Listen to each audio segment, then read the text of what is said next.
आजकल पूरी दुनिया में मिसाइलों के फायरवर्क्स हो रहे हैं। जहां देखो, जिस मुल्क को देखो, कोई ना कोई जंग लड़ा है। यूएस, इजराइल और ईरान की जंग आजकल हम सब के मुंह पर है। हम सब इसी बारे में बात कर रहे हैं। लेकिन कहीं ये जंग इसीलिए तो नहीं शुरू की गई कि हम सब सिर्फ इसी के बारे में बात करें? क्या ये जंग कोई डिस्ट्रैक्शन तो नहीं बना रही? हिस्ट्री में हमेशा से यही होता है कि जब भी कोई बड़ा इवेंट इंटेंशनली किया जाता है तो वो ज़्यादातर एक डिस्ट्रैक्शन होती है। किसी और चीज़ को छुपाने के लिए पूरी दुनिया की अटेंशन किसी और चीज़ की तरफ लगा दी जाती है। एप्स्टीन फाइल्स आजकल बहुत आम हुआ था। डोनाल्ड ट्रंप की बहुत सारी वीडियोस आ रही थी, बहुत शर्मिंदगी का बायस बन रही थी ये दुनिया के सबसे बड़े बिलियनर्स के लिए। तो यकदम ये जंग शुरू हो गई। इसके अलावा भी बहुत सारी चीज़ें हैं जो कि हमें खुद से ढूंढनी चाहिए कि ये जंग हमारे लिए एक डिस्ट्रैक्शन कैसे बन रही है। ये कहने का मकसद ये है कि आजकल हर जगह पर बहुत ज़्यादा प्रोपेगेंडा किया जा रहा है। आप ट्विटर खोल लें, इंस्टाग्राम खोल लें, फेसबुक खोल लें, हर जगह जंग की बात हो रही है। नई नई वीडियोज़ आ रही हैं, नई नई पिक्चर्स आ रही हैं। लेकिन इन सारी चीज़ों में 95% सिर्फ प्रोपेगेंडा है। ये पुराने वक्त नहीं रहे जब तलवार उठाई और मैदान जंग में चले गए और अगले का सर उड़ा दिया और जंग जीत गए। आजकल के ज़माने में सिर्फ फिज़िकल बैटलफील्ड नहीं होता, बल्कि इंफॉर्मेशन बैटलफील्ड भी होता है। इंफॉर्मेशन वॉर्स भी होती हैं।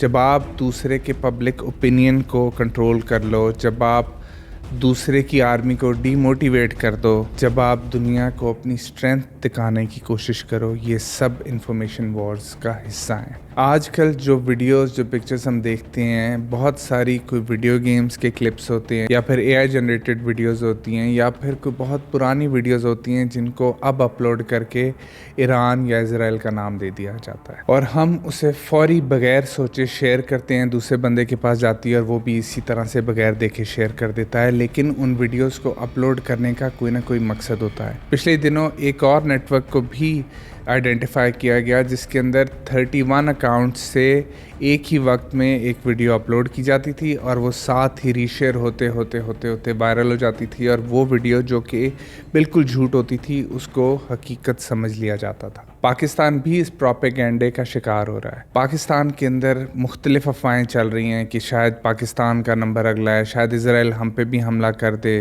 कुछ लोग कहते हैं कि ईरान ने इजराइल का बहुत नुकसान किया, कुछ कहते हैं इजराइल ने ईरान का बहुत नुकसान किया। फैक्ट्स को हम देखते, समझते, सोचते ही नहीं। जब भी हम कोई ना कोई वीडियो देखते हैं, कोई चीज़ देखते हैं, हमें चाहिए कि हम ऑथेंटिक सोर्सेज को खोलें और वहाँ से जाकर हम वेरीफाई करें कि क्या ये चीज़ सही है या नहीं है। ऑथेंटिक सोर्सेज के अंदर इंटरनेशनल मीडिया भी आता है, आपका लोकल मेन स्ट्रीम मीडिया भी आता है। अगर आपने ये चेक करना हो कि जो आप वीडियो देख रहे हैं वो जेन्युइन वीडियो है या नहीं है, क्योंकि वो जेन्युइन वीडियोज़ को ही प्रमोट कर रहे होते हैं या शेयर कर रहे होते हैं, तो वहाँ से आप वीडियोस की ऑथेंटिसिटी पता कर सकते हैं। न्यूज़ क्या है, नैरेटिव क्या है, वो तो आप आजकल बिल्कुल भी नहीं चेक कर सकते, क्योंकि अगर आप वेस्टर्न मीडिया को देखेंगे तो वो वेस्ट की तारीफ़ करेगा, अगर आप ईस्टर्न मीडिया को देखेंगे तो वो ईस्ट की तारीफ़ करेगा।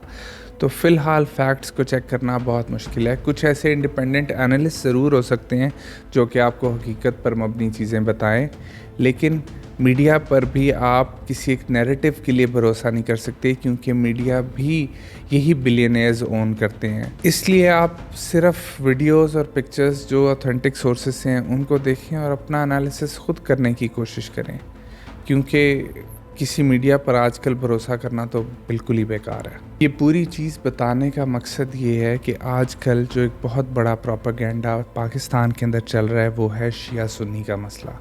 क्योंकि जो ईरान में हुआ है, जिससे हम सब का दिल दुखी है, उस चीज़ को इजराइल प्रोपोगेट करना चाह रहा है ताकि वो पाकिस्तान के अंदर सुन्नी और शिया के दरमियान लड़ाई डलवा सकें। जिस तरह से अभी वो सऊदी अरेबिया की अरामको कंपनी के ऊपर उसने मिसाइल मार दिया उनकी ऑयल रिफाइनरी के अंदर और कहा ये कि ये ईरान ने किया है। उसके बाद फिर ईरान के अंदर कुर्द्स को भेज दिया है, उनको कहा है कि आप इंडिपेंडेंस लो जाकर। इसी तरीके से उसने ईरान के अंदर भी एक डिवाइड पैदा कर दी है। जो मॉडर्न ज़हनियत रखने वाले लोग हैं उनको जो इस्लामिक रिपब्लिक ऑफ ईरान की साइड पर हैं उनसे लड़वा दिया हुआ है।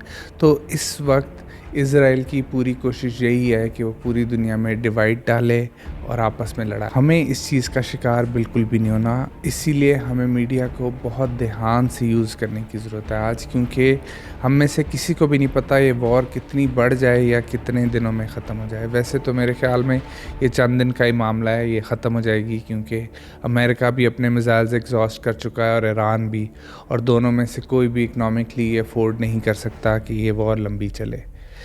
लेकिन फिर भी जब तक ये वॉर है और जब तक ये मामला चल रहा है, किसी भी प्रोपेगेंडा से बचें, अपने आप को भी सेफ़ रखें और अपने आसपास वालों को भी सेफ़ रखें। और कमेंट्स में मुझे ज़रूर बताएं कि आप इस ईरान और इज़राइल की वॉर के बारे में क्या सोचते हैं।